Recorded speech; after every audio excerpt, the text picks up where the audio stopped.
Hello class, good morning.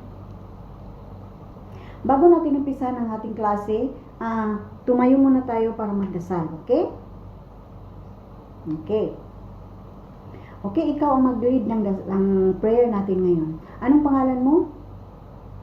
Okay, Lynn. Okay, ikaw mag-pray ng ngayon. Ikaw mag-lead ng prayer natin, okay? Okay, umpisahan mo na.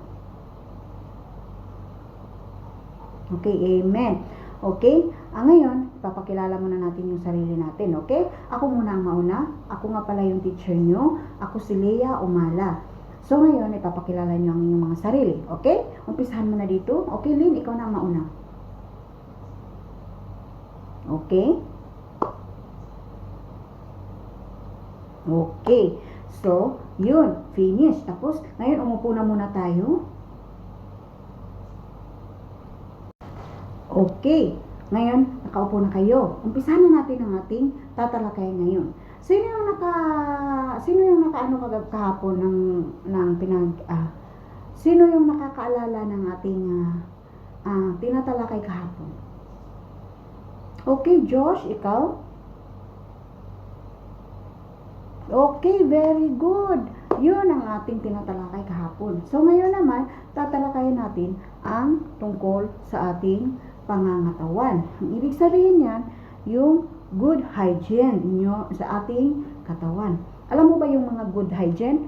May papakita ko sa inyo kung paano ginagawa ang pagiging malinis sa ating katawan.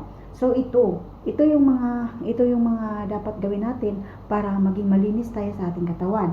Una, bago tayo kumain, maghugas tayo ng kamay.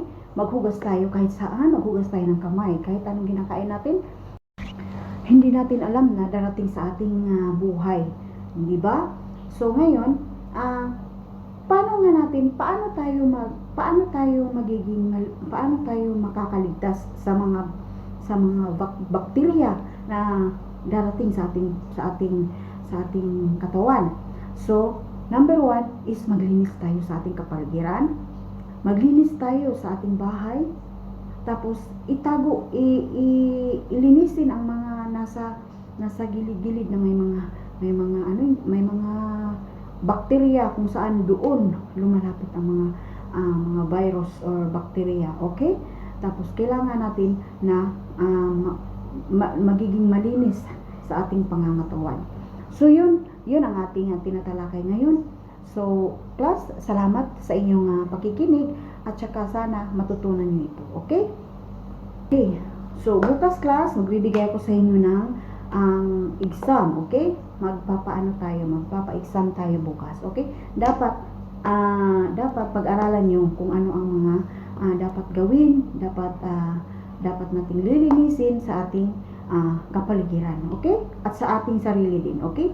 Para malaman natin kung ano ang mga dapat nating gagawin. Okay, class? Okay? Hanggang bukas, magpatuloy tayo sa ating tinatalakay, okay? Okay, class? Okay? Thank you and goodbye. Nga pala, bago tayo umalis ngayon, magdasal muna tayo, okay? Tayo muna tayo. Okay? Ikaw, anong pangalan mo? Juliet. Okay, Juliet, umpisahan mo muna ang pagdarasal, okay?